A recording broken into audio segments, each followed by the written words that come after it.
Ladies, leave your man at home because it's 11:30 and the club is built by modern slaves. Bet you didn't see that one coming. Beyonce.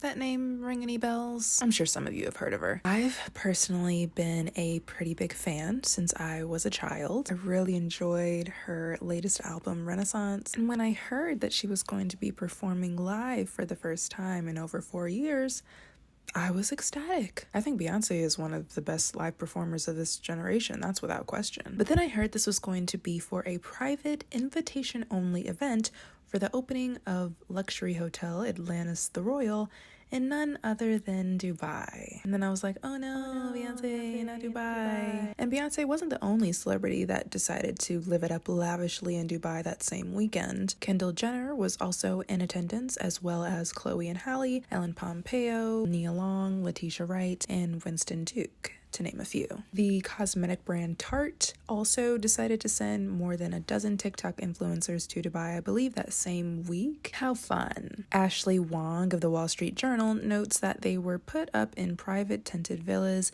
each with its own pool and set in a sand dune nature reserve where wild gazelles and Arabian oryx roam free. Their rooms were filled with huge amounts of freebies, from wardrobes full of clothing to tables heaving with beauty products, and all courtesy of Tarte. A trip estimated to cost around $13,000 if you're not a huge influencer with a Tarte brand deal. Must be nice. You know, I really used to want to go to Dubai. I've been seeing celebrities and influencers alike take vacations there for years now, and from the pictures I had seen, it seemed like it would be a beautiful place to travel to one day. Very Instagrammable. That is, until I found out about Dubai's various human rights violations. See, on the outside looking in, Dubai seems like such a uniquely luxurious location with non-stop sunshine, beautiful beaches, a stunning city skyline, and mesmerizing sand dunes, as well as beautiful luxury hotels, and it even has the tallest building in the world, the Burj Khalifa. But there is this sort of dark underbelly of Dubai that I think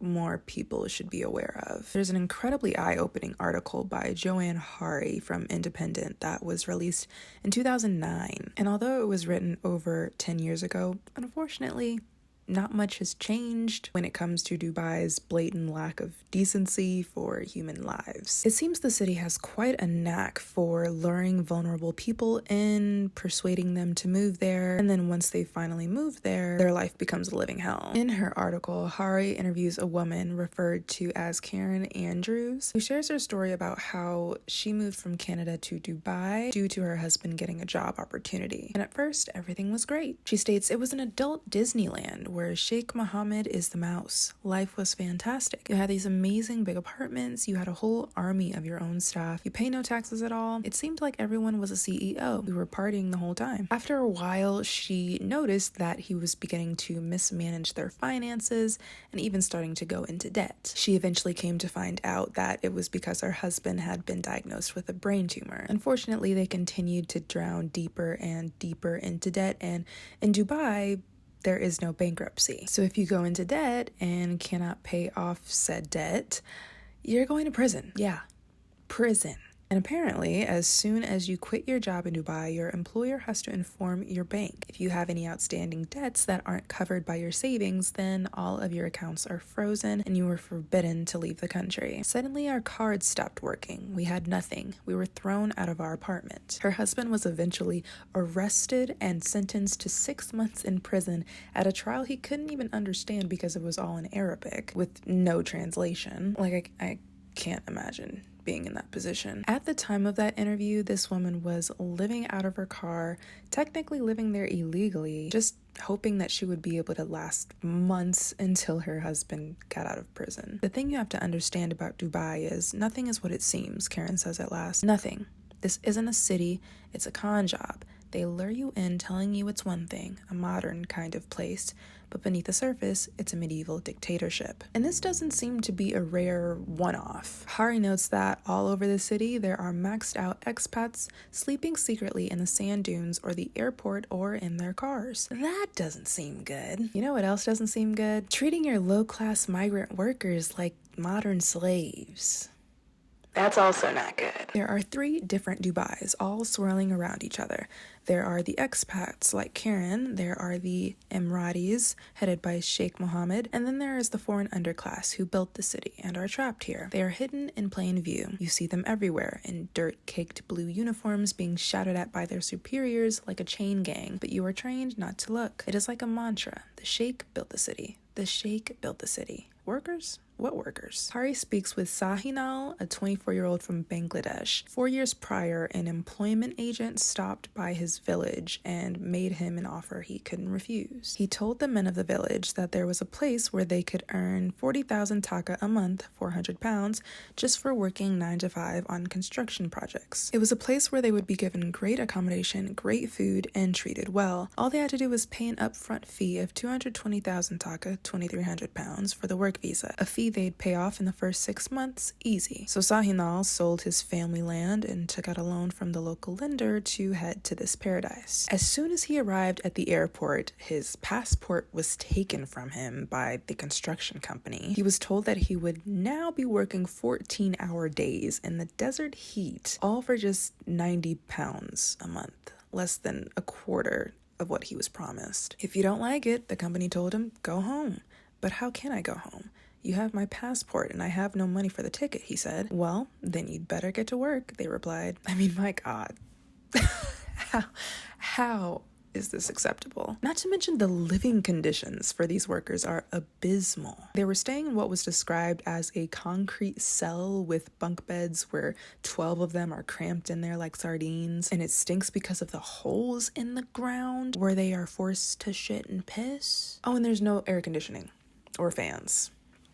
So that's nice. Meanwhile, you have wealthy elites just a skip, hop, and a jump away living fabulously in these luxury high-rises. Like, do we see the issue here? The work is the worst in the world, he says. You have to carry 50-kilogram bricks and blocks of cement in the worst heat imaginable. This heat, it is like nothing else. You sweat so much you can't pee, not for days or weeks. It's like all the liquid comes out through your skin and you stink. You become dizzy and sick, but you aren't allowed to stop except for an hour in the afternoon. You know if you drop anything or slip, you could die. If you take time off sick, your wages are docked and you are trapped here even longer. Here, nobody shows their anger. You can't. You get put in jail for a long time, then deported. Last year, some workers went on strike after they were not given their wages for 4 months. The Dubai police surrounded their camps with razor wire and water cannons and blasted them out and back to work. And sometimes they're just not paid for months on end, and they don't hear shit from the company. We have been robbed of everything. Even if somehow we get back to Bangladesh, the loan sharks will demand we repay our loans immediately, and when we can't, we'll be sent to prison. It's all supposed to be illegal, but the Dubai authorities don't do shit about it. They just simply look the other way. What'd you say? Your overlord bosses are stealing your passports, forcing you to shit into holes in the ground, work in unsafe conditions, and refusing to pay you for months?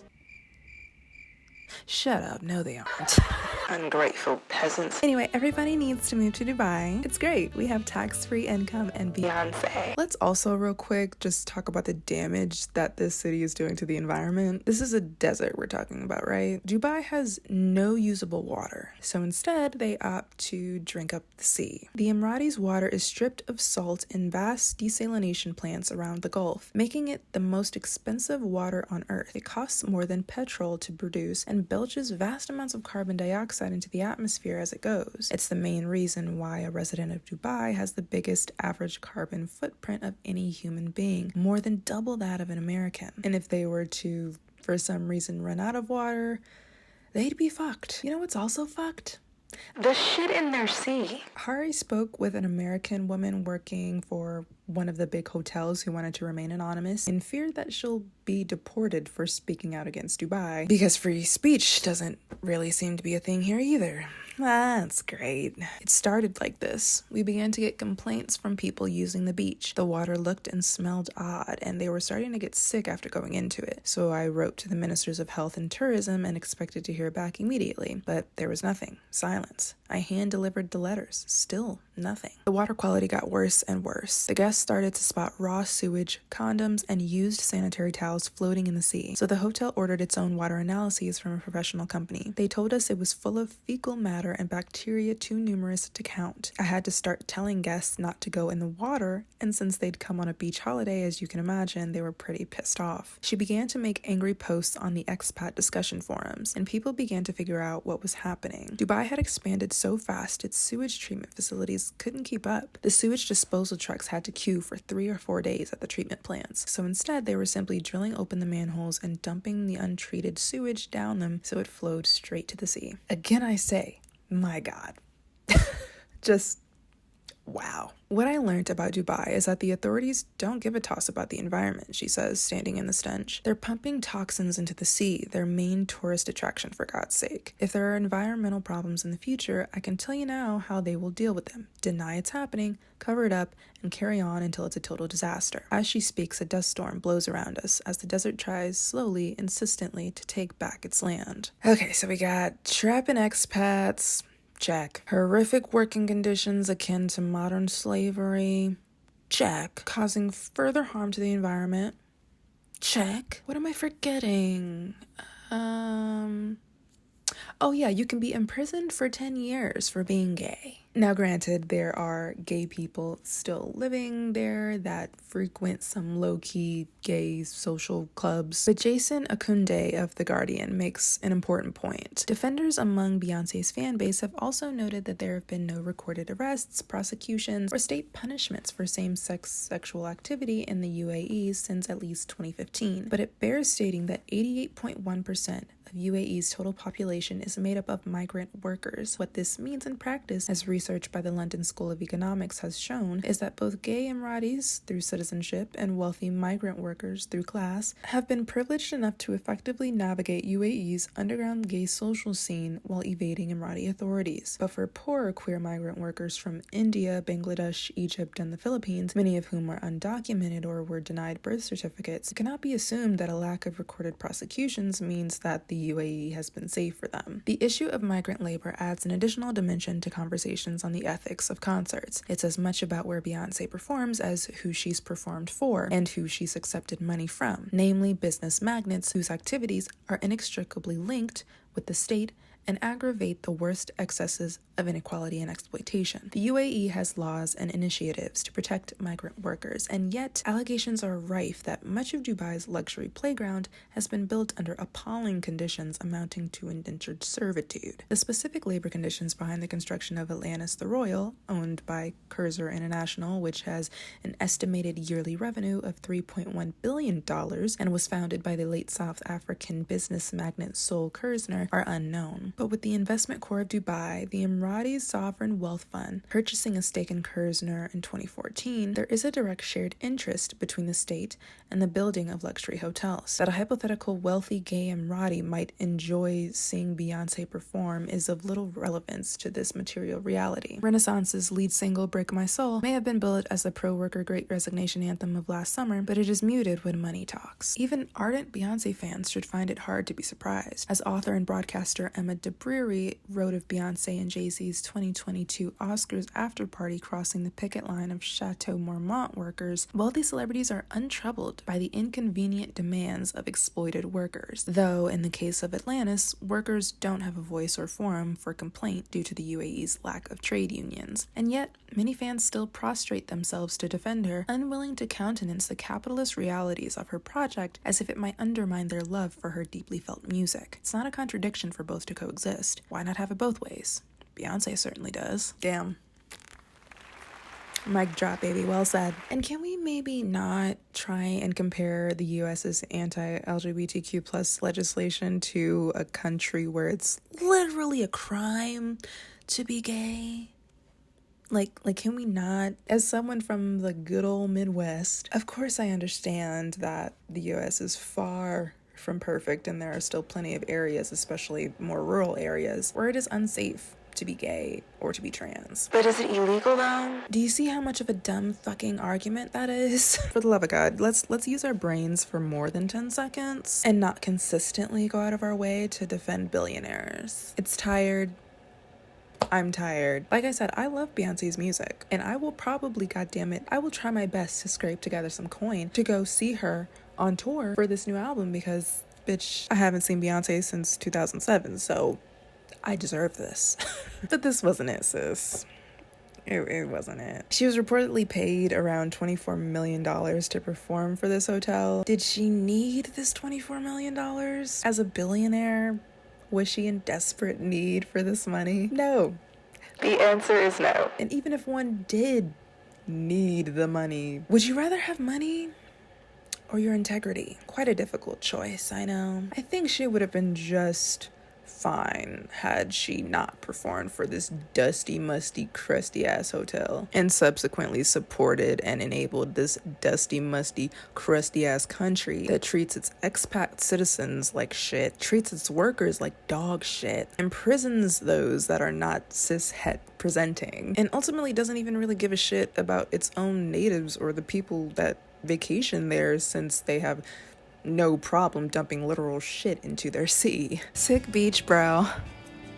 No, literally, that's a sick beach. I think I just got pink eye from swimming in your ocean. All this to say, to those with large platforms, celebrities, influencers, whomever, I do believe that you have somewhat of an obligation to not prop up dictatorships, maybe. I mean, at the end of the day, you can do whatever you want. If you want to take bribes from the Saudi Arabian government, for instance, you can do that. Just stop posturing for people and virtue signaling as if you fully support the LGBTQ plus community, as if you give a shit about climate change, as if you care at all about workers' rights or slave labor. Just say you don't give a fucking go. Just say that. I'm not saying Beyonce or any of these other celebrities or influencers are bad people. I think honestly a lot of them are just really dumb and so encapsulated within their own Hollywood bubble that they barely pay attention to what's going on in the outside world, especially if it's not within their own country. But I've said it once and I'll say it again. You have all the money in the world.